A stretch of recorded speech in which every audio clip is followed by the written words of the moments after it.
Hello दोस्तों, मेरा नाम है अक्षित और आपका स्वागत है एक और मज़ेदार कहानी में। तो जो आज की कहानी है वो है तीन मछलियाँ। कि आखिर ये तीन मछलियाँ कौन हैं और तीन मछलियों की क्या कहानी हो सकती है। तो ये सब जानेंगे हम इस कहानी में। तो शुरू करते हैं। एक नदी के किनारे उसी नदी से जुड़ा एक बहुत बड़ा जलाशय था। जलाशय में पानी गहरा होता है, इसलिए उसमें मछलियों का प्रिय भोजन जलीय सूक्ष्म पौधे उगते हैं। ऐसे स्थान मछलियों को बहुत रास आते हैं। उस जलाशय में भी नदी से बहुत सी मछलियाँ आकर रहती थी। अंडे देने के लिए तो सभी मछलियाँ उसी जलाशय में आती थी। वह जलाशय लंबी घास वह झाड़ियों द्वारा घिरा होने के कारण आसानी से नजर नहीं आता था। उसी में तीन मछलियों का झुंड रहता था। उनके स्वभाव भिन्न भिन्न थे। उन तीनों में से पहली का नाम अन्ना था और दूसरी का नाम प्रत्यु था और तीसरी का नाम रत्ना था। अन्ना संकट आने के लक्षण मिलते ही संकट टालने का उपाय करने में विश्वास रखती थी। प्रत्यु कहती थी कि संकट आने पर ही उससे बचने का प्रयत्न करना चाहिए। रत्ना का सोचना था कि संकट को टालने या उससे बचने की बात बेकार है। करने कराने से कुछ नहीं होता। जो किस्मत में लिखा होता है वह होकर रहेगा।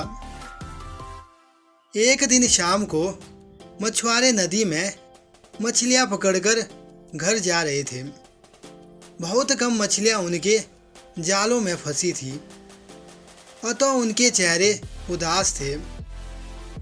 तभी उन्हें झाड़ियों के ऊपर मछलीखोर पक्षियों का झुंड जाता दिखाई दिया। सबकी चोंच में मछलियां दबी थी और वे मछुआरे उन्हें देखकर अचंभित रह गए। एक ने अनुमान लगाया, दोस्तों, लगता है झाड़ियों के पीछे नदी से जुड़ा जलाशय है जहां इतनी सारी मछलियां पल रही है। मछुआरे पुलकित होकर झाड़ियों में से होकर जलाशय के तट पर आ निकले और ललचाई नज़र से मछलियों को देखने लगे।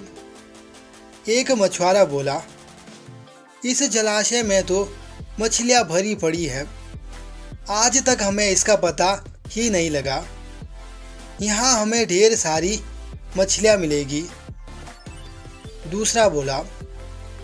तीसरे ने कहा, आज तो शाम होने वाली है, कल सुबह ही आकर यहाँ जाल ढालेंगे।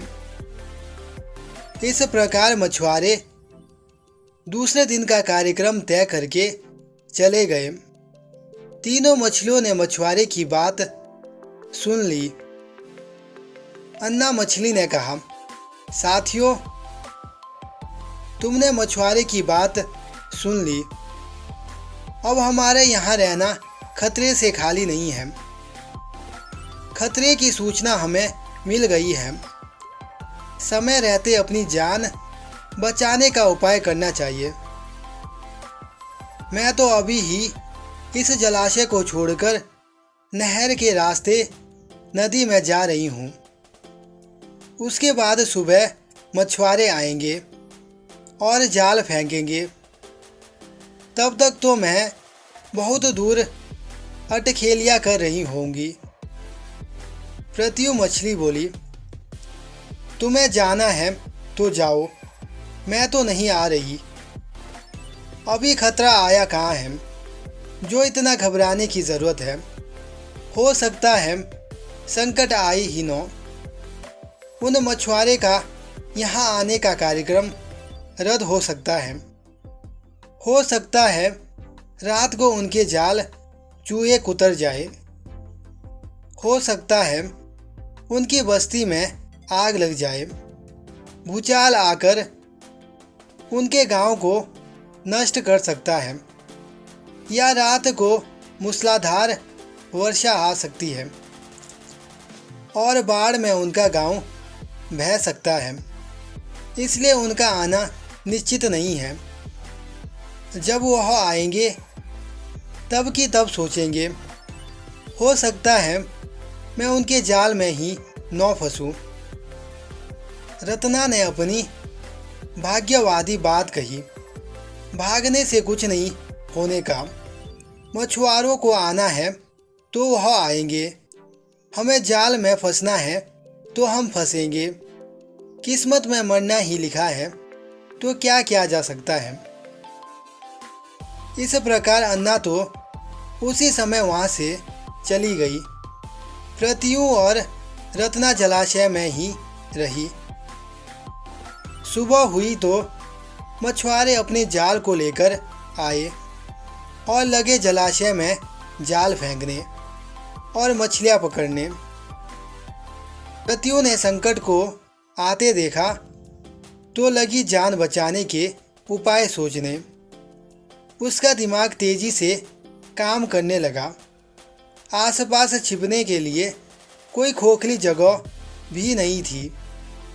तभी उसे याद आया कि उस जलाशय में काफ़ी दिनों से एक मरे हुए उदबिलाव की लाश तैरती रही है।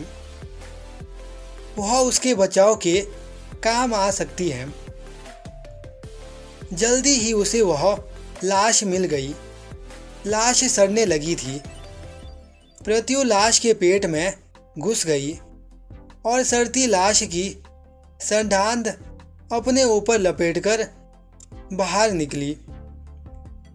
कुछ ही देर में मछुआरे के जाल में प्रत्यु फंस गई। मछुआरे ने अपना जाल खींचा और मछलियों को किनारे पर जाल से उलट दिया। बाकी मछलियां तो तड़पने लगी, परंतु प्रत्यु दम साधकर मरी हुई मछली की तरह पड़ी रही। मछुआरों को सढ़ांध की गंध आई तो मछलियों को देखने लगे। उसने निश्चल पड़ी प्रत्यु को उठाया और सूंघा। यह तो कई दिनों की मरी मछली है, सड़ चुकी है। ऐसे बड़बड़ाकर बुरा सा मुंह बनाकर उस मछुआरे ने प्रत्यु को जलाशय में फेंक दिया। प्रत्यु अपनी बुद्धि का प्रयोग कर संकट से बच निकलने में सफल हो गई थी। पानी में गिरते ही उसने गोता लगाया और सुरक्षित गहराई में पहुंचकर जान की खैर मनाई। रत्ना भी दूसरे मछुआरे के जाल में फंस गई थी और एक टोकरे में ढाल दी गई थी। भाग्यों के भरोसे बैठी रहने वाली रत्ना ने उसी टोकरी में अन्य मछलियों की तरह तड़प तड़प कर प्राण त्याग दिए। तो इस कहानी से हमें यह सीख मिलती है कि भाग्यों के भरोसे हाथ पर हाथ धरकर बैठे रहने वाले का विनाश निश्चित है। इसलिए भाग्यों के भरोसे मत बैठो।